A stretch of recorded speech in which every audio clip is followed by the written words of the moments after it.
नमस्कार दोस्तों, 21 अगस्त 1911 फ्रांस की राजधानी पेरिस पर मंडे सुबह मॉर्निंग के समय था और काफी चहल पहल थी और लोग अपनी काम पे ऑफिस जा रहा था कि एक अचानक से लूफी म्यूजिक से 3 आदमी बाहर निकल रहा था।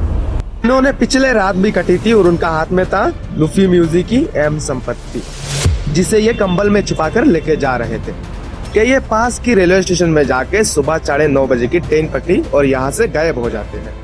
पूरी दुनिया इस बात की अनजान थी कि इन्होंने अभी पेंटिंग की चोरी की और ये कोई छोटे मोटे पेंटिंग नहीं है और दुनिया की सबसे फेमस पेंटिंग है द मोनालिसा।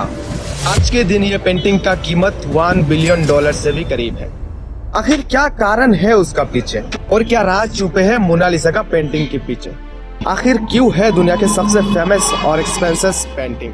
आइए जानते हैं मोनालिसा का इस पेंटिंग के बारे में आज की इस वीडियो में। The Mona Lisa was placed in the Louvre Museum in Paris in 76. He's about to become a sensation. The Mona Lisa is snatched from the world's most famous museum. An entire day passes before anyone notices the masterpiece is missing.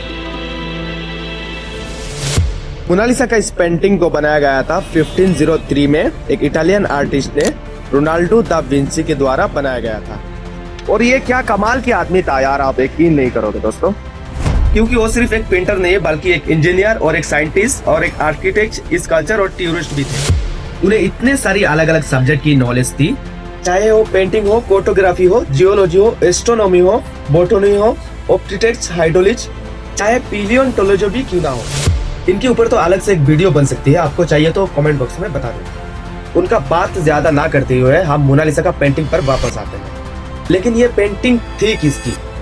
Painting में दर्शाए गए औरत को लेके हमेशा लोग curious में रहे हैं। इसको लेके सबसे पहले खुलासा हुआ था जॉर्ज वसाई, इटालियन एक आर्टिस्ट के द्वारा, और इन्होंने 1550s में रोनाल्डो दा विंची की आंख में कथा लिखी। इनके हिसाब से ये औरत थी लेजा गिरिदी और उनकी शादी फ्लोरेंस में एक सिल्क रेटर के साथ हुई थी, फ्रांसिस्को डेल जेकुंडो। और वही कारण है, आप अगर कभी लूफी म्यूजिक पर जाओगे तो ये पेंटिंग देखने के लिए, तो यहाँ पर साफ साफ लिखा होगा डे लाल जेकुंडो। यहाँ पर सबसे इंटरेस्टिंग बात यह है, 1550s में खुलासा होने के बाद भी कोई आदमी विश्वास ही नहीं कर रहा था। उसके बाद टूरिस्ट सामने आने लगी कि ये औरत कोई और है। किसी ने कहा रोनाल्डो दा विंची की मम्मी थी और किसी ने कहा इटालियन का एक रानी की पेंटिंग थी।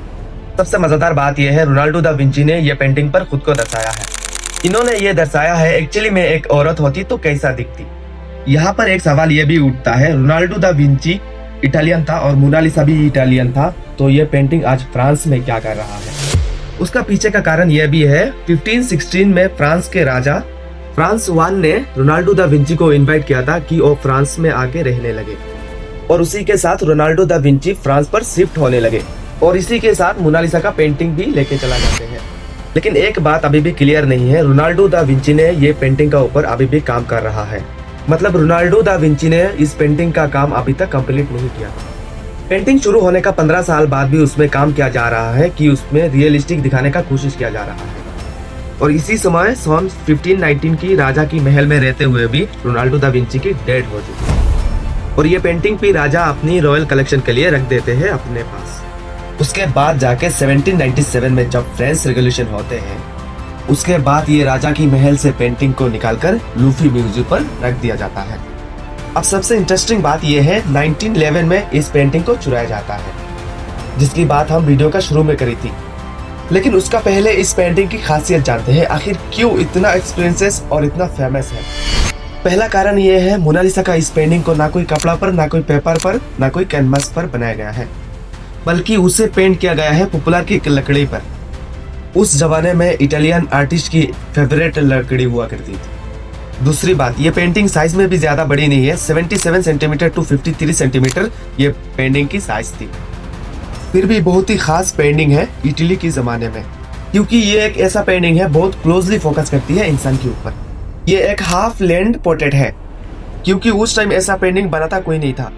और वही राज है मोनालिसा का मिस्टीरियस स्माइल के पीछे। और ध्यान से देखिए ये मोनालिसा का इस स्माइल को, जितना भी फोकस करोगे इस पेंटिंग को, उतना आपको इस पेंटिंग सीरियस होता जाएगा। जब आप इस पेंटिंग का कोई और साइड देखते हो तो आपको लगता है मोनालिसा हंस रही है, और जब तुम अचानक से ये पेंटिंग का ऊपर फोकस करोगे तो ये फेस सीरियस होता जाएगा। और इसीलिए आर्ट टेक्निक को स्मूथ ऑटो कहा जाता है। आज के दिन ये पेंटिंग ग्लूफी म्यूजिक पर है टेम्परेचर के साथ, क्योंकि उसमें कोई बुरा असर ना डाले। ये वीडियो पसंद आया होगा तो अगला आने वाले वीडियो भी आपको पसंद आएगा। चैनल को सब्सक्राइब करके और बेल आइकन को दबा के रख दीजिए। और लास्ट तक देखने के लिए बहुत बहुत धन्यवाद।